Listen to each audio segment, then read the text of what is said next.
So welcome everyone and happy new year. Absolutely delighted to be here. I'm Sally from Hempic Menopause in the Workplace and the Menopause Friendly Accreditation. And delighted to be joined today by Jackie Lynch.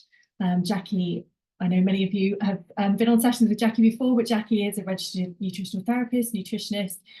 She runs WellWellWell and is the author of the Happy Menopause book and podcast. And we'll put some links for those into the chat and also share as part of the resource after the session. So welcome, Jackie, and Happy New Year. Oh, Happy New Year, Sally. It's great to be back. Thanks for having me. And I'm trying to pretend I'm not really cold because it's a chilly day today. I know, it's that January feeling, definitely. Most certainly is, yes, which of course is what we're here to talk about. Absolutely, absolutely. So today we are talking about detoxing and what we might be able to do to maybe support our body really well throughout the year rather than just in that one key focus at the very beginning of the year. So Jackie, first of all, what really is a detox and what might the benefits of these good for us in any way and what might be some of the disadvantages? Well, I think people have different ideas. Different people have different ideas of what a detox is. It can involve a lot of weird stuff. There is this sense that we all love a quick fix. And if, oh my goodness, I can suddenly, make some radical changes in January and then that's me sorted for the year, then that will be great. But a few things to think about. I mean, first of all, our body loves consistency. And so if you suddenly decide to go on a water fast for a month or start adding weird powders or following something that's really quite harsh for your body, that's not necessarily a good idea, particularly for us midlife menopausal women, because during the menopause, the body really, really appreciates consistency and wants to know what to expect from you. And you usually end up, if you give the body a bit of a shock, you're going to end up suffering from it. I think it's perhaps helpful to explain a little bit about how the liver works, because the thing is, we don't need to be doing weird stuff. We don't need to be giving ourselves weird powders or horrible regimes, ruling out radical food groups, etc. The body's got its own inbuilt detoxification process. The body's job is to keep us in balance via a process known as homeostasis. So if anything is out of balance at any level, whether it's too much sugar, too much salt, too many toxins, whatever it is, there are processes within the body to put that back to the homeostatic basis, the even keel that the body wants to see. So our liver and our kidneys play a big role in detoxification. Now, the way the liver works is there are two phases of detoxification. Phase one, which is known as the cytochrome P450 approach. And that's a little bit like the recycling thing. All these toxins go into our body, whether it's alcohol, medication, pollution, or whatever else we're stuffing in ourselves. And it will recycle it towards the right area, which will be phase two, which are all these phases of conjugation. And the liver's programmed in each of those different processes to break down the different things, whether it's the medication, the alcohol, the antibiotics, the hormones, whatever it is. Now, if either of those two phases gets backed up, that's when the liver can get overworked, congested, and it's so busy trying to sort all that stuff out, it hasn't got time for all the other stuff. And let's not forget it's got 500 plus jobs, which include, relevant to all of us again, processing and regulating hormone balance. So you can get a build-up of excessive levels of old estrogen or other old hormones that can really muck things up and definitely make menopause symptoms worse. So what we need to be doing is, rather than suddenly giving our liver a mega shock by doing some very different thing from what we're used to doing, and thereby either speeding up or giving that process such a shock that it slows right down, either way, you're going to feel rough. You're going to experience probably what most people would think of as withdrawal symptoms. So you might start to get headaches, you might start to get severe bloating or unpleasant digestive symptoms. Fatigue is a big one, and often a breakout of on your skin. So going easy is often a much smarter rule. And I'm going to just read you a quote from a brilliant hepatologist, a liver specialist, consultant, Dr. Mark Wright, because I think it sort of sums up what I'm saying. He says, detoxing for just a month in January is medically futile. It can lead to a false sense of security and feeds the idea that you can abuse your liver as much as you like and sort everything out with a quick fix. It makes about as much sense as maxing out your credit cards and overdraft all year and then thinking you can fix it by just eating toast in January. The figures don't stack up. So there's nothing wrong if people are thinking about doing dry January or eating less sugar throughout January. I would applaud that. But what we need to be thinking about is, well, can that be a sort of a bit of a kickstart so that over the course of the year, just steady, simple changes that you make and that you implement consistently are likely to reap way more benefits than just suddenly giving your body a blast of a shock and then going back to normal come February. Yeah, absolutely. And I think we would all love that quick fix. You know, we were talking beforehand, I would love to be able to do something for 30 days and go back to the body I had when I was in my 20s, but If only. it's definitely not the reality. So are there any benefits from giving our body a rest from certain things? Well, Like yes, for sure. alcohol, like caffeine, like, you know, all of those things that we often hear about from a detox point of view. Yeah, absolutely. And I think that while it's great to sort of think, okay, well, I'm not going to have caffeine ever again. And personally, I haven't had a caffeinated drink since 2005, but that's actually quite lucky because ultimately I'm not that fussed about it. But there are lots of people who really, really benefit from caffeine and would really struggle to give up their morning coffee. But what you can do is start to think about auditing your caffeine intake. So you don't necessarily need to give up the whole thing and make your life miserable, because if you go cold turkey on caffeine, you will feel very rough and for several days, and you're probably busy, you've got stuff to do. You don't want to have a blinding headache, to have severe fatigue, to need to lie down in a darkened room. So just sometimes bringing it back down again and thinking, okay, well, which are my really important coffees or teas? Probably the morning one, and perhaps the one after lunch. But do you need the mid-morning one? Do you need all those ones running throughout the afternoon? Is it actually the habit of a hot drink and perhaps a social moment if you're in the office, in which case a herbal tea could do just as well? Still warming in this cold weather, but not necessarily stuffing yourself with the caffeine. I think also, the same would go for alcohol. Great to give your body a thorough break. And again, for midlife women, alcohol and caffeine for that matter are massive triggers for hot flushes and night sweats and huge sleep disruptors. So great if you feel you can come off it all together. But if you like the odd glass of wine, and there's nothing wrong with that, what I'd look at doing is having, perhaps going forward, no more than 3 consecutive alcohol-free days each week.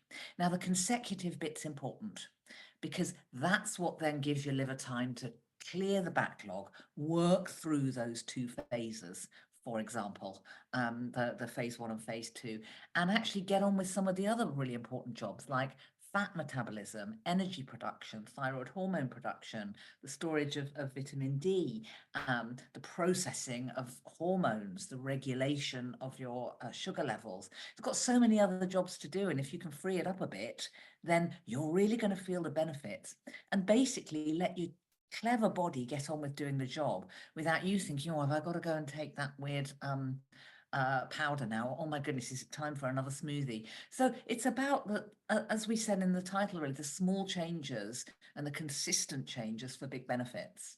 Yeah, absolutely. And I think your point around doing what feels manageable for you, I think we talk a lot about being kind to ourselves. We often beat ourselves up so much about we have to be doing this or we shouldn't be doing that. And those small changes. I know someone shared that they did a detox for 4 weeks. It was horrendous, but they felt really good afterwards. And it's then how that then keeps going. So for some people, it can be that good springboard to start things, but it's then what happens afterwards, which I think is your point around it can't just be for the month. Exactly right. Exactly right. If you know, some people do like to do you know, quite severe regimes and actually thrive on it, and that's great. But there are certain individuals who really don't benefit from that. Anyone who's chronically stressed, I mean, the adrenal glands can't cope with, you know, serious fast, serious sort of detox programs. If you've got a thyroid condition, usually an underactive thyroid does, you know, fasting and thyroid don't really go hand in hand. So, you know, it is horses for courses, but I think the most important thing is don't just think, oh, well, yay, I did my 14-day fast, it was hell, but look at me now. But start to think, okay, well, what from that was beneficial? Do you know what? I don't think I need that much caffeine anymore. Or I really enjoyed eating loads more vegetables. We're going to come on to veg. Um, or do you know what? It's helped me crack my sugar addiction. So I'm going to be really careful, because goodness knows, we all know that sugar's really addictive. Once it's in the body, it's quite insidious, and it will come back and tap you on the shoulder and remind you a few weeks later, oh, what about that pack of chocolate buttons? So if you've managed to sort of reduce the sugar, then building on that and continuing to avoid it, or look at more natural sources of sugars like fruits instead, can make a big difference. So it's about achieving the consistency. Yeah, absolutely. And I think that links on really to the next part around, if doing something really radical just for 1 month isn't necessarily the most supportive thing, what are the kinds of things that the changes that we could make, or the challenges and the things that we could look at adding in? I think that's a really great way of looking at it, that could really help those longer term benefits. Yeah, I mean, it's a great question. It also depends a little bit on what your particular goal is. And I think what I often say to my clients in clinic is, let's just start with one big manageable thing, and not sort of 55 things which will inevitably set you up to fail. And once you failed, you beat yourself up, because that's what we do. So maybe if you sort of think honestly, it's probably the thing that's going to be the hardest. Pick the thing that's going to be the hardest, because that's likely to be the thing you most need to do. So is it auditing your caffeine intake? We often assume that we can do what we used to do 20 years ago. But in fact, although you might always have been able to have tea or coffee after dinner and sleep like a baby, if your sleep's all over the place now, then the chances are the enzyme in the liver that breaks down what's going on with caffeine isn't as effective as it used to be, because that changes. So you might need to think, okay, well, I'm going to focus on my caffeine, and I'm going to just start to draw that back and look at some alternatives, or draw down on the alcohol, as I've mentioned. Portions is a good one to think about, because many of us in January are thinking, well, that was quite a December, wasn't it? So, a few pounds have crept on. You think, oh, I'm sure I used to wear a belt with these jeans, and suddenly no belt required. So thinking about portions is a good one, because you can still eat the way you were eating before, you just eat less of it. So what I tend to say to people is, think about a fist-sized portion. So if you think about your lunch and your dinner, you'd have a fist-sized portion of protein. So things like meat or fish or eggs or pulses, tofu, if you're on a plant-based diet. A fist-sized portion of starch. So that is carbohydrate. So things like rice, pasta, potatoes. You don't need more than that. We often fill half the plate with our pasta or our rice or whatever. We have, for the most part, a pretty sedentary life. So unless any of you out there are elite athletes operating at competitive or club level, perhaps training for triathlons, marathons, in which case you'll know the level of carbohydrate you should be having anyway per kilo of body weight. Most of us do not need more than that fist-sized portion. Even if you're going to the gym for an hour every day, don't need more. And that leaves half the plate for all those vegetables that will really fill you up, packed with menopause friendly nutrients, packed with detoxification friendly nutrients, as we'll come on to see. So I think just thinking about things like getting your portions right and bringing it down, not filling your dinner plate, because goodness me, aren't dinner plates big now? There's a study actually that shows that in the last 30 years, they've increased by about 35% in size. And I know that looking at old things in my cupboard, my old dinner plates look like tea plates now. So those are things you could think about. But I think in terms of supporting the liver, it's about some everyday foods. And one of those everyday foods would be brassica. So the cruciferous vegetables, the broccoli, the cabbage, the cauliflower, kale, for example. Now, these are packed with sulfur compounds, which support the detoxification process. One of the phases, one of the processes in phase 2 is called sulfation. And sulfation breaks down a whole load of those toxins, and really is supported by having the brassica family in there. I'd be looking at getting a lot more vitamin C in your diet. And one of the great things about vitamin C is that, it actually supports the production of glutathione. Now, glutathione is responsible for 60% of the detoxification processes in the liver, and specifically breaking down things like alcohol, paracetamol, antibiotics, and making sure they're processed correctly. So best source of vitamin C, it's not an orange, although they're an okay source. The best source would be a raw red pepper, which contains about 3 times as much vitamin C per 100 grams as an orange. Leafy green vegetables, so kale, rocket, cabbage, spinach, etc. Again, about twice as much vitamin C per 100 grams. So lots to be thinking about there, getting more vegetables in your diet. Turmeric's a good one. The liver loves turmeric. It's highly anti-inflammatory, it's highly antioxidant. So again, helping to reduce issues around inflammation in the liver. And sulfurous foods more generally, so things like eggs, onions, garlic, alliums, they're all going to really support the pathways in the liver that break down pesticides, prescription medications, and also old hormones. You know, we're looking at hormone balance here, we midlife women, and getting that right. And then what I call lipotropic factors, because these are things like B vitamins, compounds called choline, inositol, and they also help decongest the liver and promote fat metabolism. Ah, now you're sitting up and thinking fat metabolism.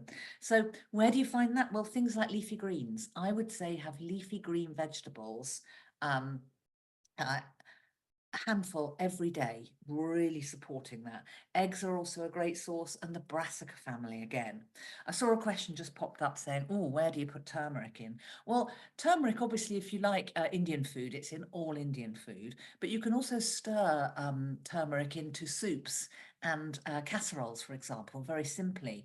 It is also possible, of course, to get turmeric supplements, but you just need to be careful because supplements can interact with any medication. So always check with your doctor first if you're thinking that sounds quite interesting. You can also make fabulous turmeric tea. If you have a quick Google, there's some very nice recipes, turmeric and orange tea, for example, that you can make just with, you know, hot water, turmeric, and some slices of orange, for example. So there's lots of things you can do there on an everyday basis to really support what's going on with your liver, because you don't want to be thinking about this stuff. Okay, if you're fancying a bit of a hardcore 14 days in January, that's your call. But most of the time you're busy. You really want to be cracking on with your life and all the things you've got to do. So if you just think about giving your body the tools it needs, it can do the work for you and you don't need to think about it. Fantastic. And in terms of, we're going to come on to a bit of a challenge on veg people in a minute, so we'll come to that towards the end. We've got lots, I think, coming through in terms of questions. I think it might be good for us to cover some of those, and then we can come back and look at discussing how we can maybe challenge ourselves. Oh yes, I'm all for a challenge. Absolutely, absolutely. Someone's asked whether detoxing will help with fatty liver disease. You know, what people can do to reverse any issues that they've got with their liver. Yeah, well, I think again, it's if you have got a liver condition, you do need to check with your doctor before you go charging into doing any sort of radical detox. Because if you make any of those processes, those enzymatic processes I've described, too effective or stimulate them too much, then that might cause you some problems. So always check with your doctor before you go into this if you've got some kind of liver condition. But I always think the biggest and best things you can do to support your liver are absolutely hydration.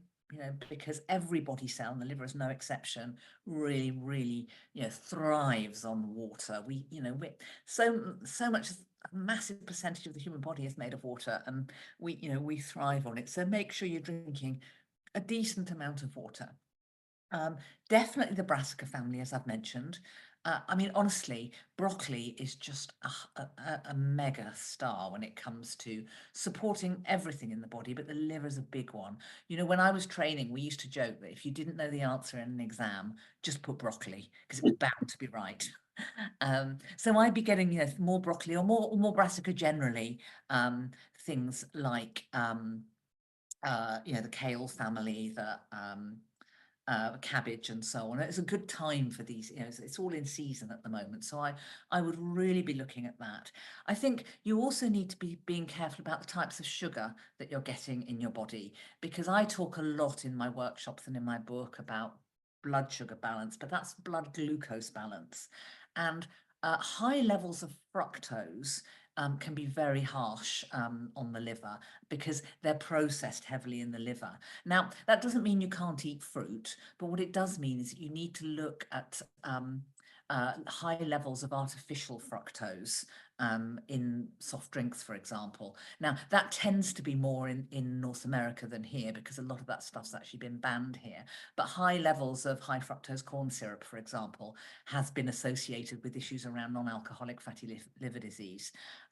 So just making sure that when you're looking at things and thinking, oh, well, there's no sugar in here. Well, yes, there may not be no white refined sugar, the glucose, sucrose form that we see in our kitchen cupboard, but have they used something else? Have they used large amounts of agave nectar, for example, which is something which is based on fructose? That's fine in small doses. There's nothing wrong with it at all. But overdoing the fructose, if you have a liver condition, is something you might need to be thinking about. Fantastic. And thank you. God, we've got so many comments and so many sharing. Everyone's really supporting each other as always on these sessions. And there's been some recommendations around your book as well, Jackie. Oh, thank you so much, everybody. Little new present there. So there's a really, I think this kind of sums up how a lot of people are feeling. So this particular person, they've got underactive thyroid, stress, so think high cortisol, they've got an injury, they're going through perimenopause, currently significantly overweight. And it's kind of, how do you get started, kind of smarter idea of how to approach to balance results versus the kind of mental well-being of feeling like you're actually getting somewhere, just kind of a general, yeah, help someone. Yeah, I think, I mean, that sounds like that individual's got a lot going on. I saw someone asked about cruciferous vegetables generally with a thyroid condition.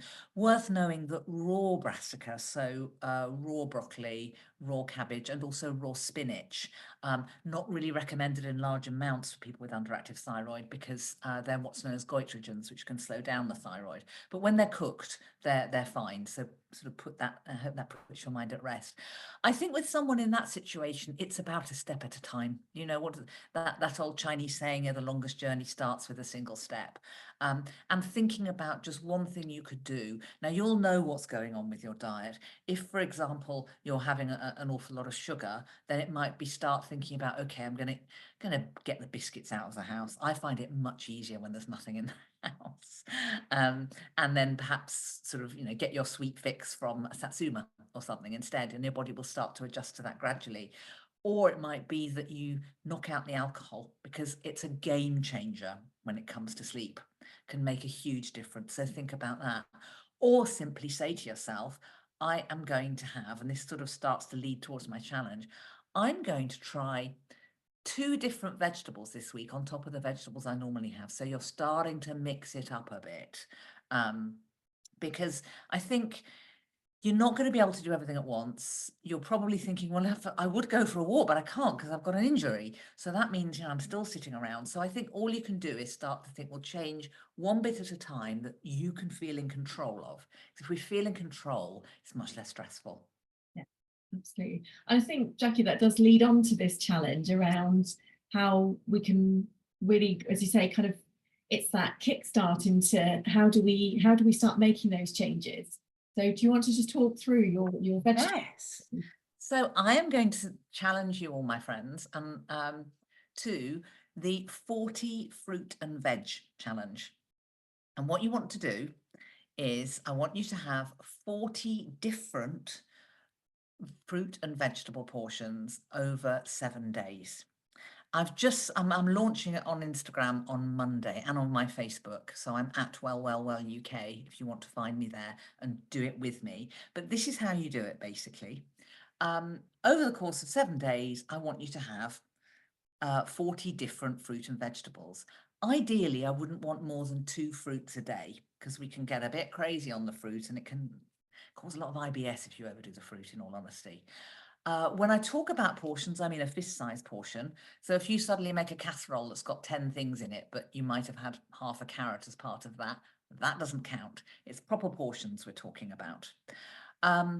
Of course, you can eat other things as well. I want you to be eating your meat, your fish, your tofu, your pulses, etc. with it. Or indeed, if you're having starch, that rice, pasta, potatoes, that's fine. And what else? You can repeat a vegetable, but it doesn't count towards your tally. Now, the rationale for this, I just saw someone said, well, why 40? It's because it's hard. It's hard. It's doable. It's utterly doable. And I want to tell you that there are, I think it's the 5th time I've done this. And every time it reminds me, A, that I've allowed myself to get into my usual rut of spinach, broccoli and tomato, which is always what happens when I get too busy. It makes me look for new recipes because I suddenly end up with a few random veg left at the end that I haven't used, like, I don't know, artichoke, turnip and fennel. And so I start looking for what I can do there. No, nuts and seeds definitely don't count, Melanie. They're not vegetables. And starch doesn't count. So no potatoes, no pulses. You can eat them, but they don't count towards your tally. Now, the point here is, yes, you can stick with seasonal veg, but you can get frozen vegetables as well. And listen, if you don't manage to get to 40, it's not the end of the world. What it's doing in a short space of time is it is, first of all, encouraging your body to have variety. The body loves variety. The gut microbiome, that beneficial bacteria in the gut, is absolutely thrives on variety. So the more variety you can give it, the more your bacteria will proliferate, and you'll really, really support that. No dried fruit, Lottie.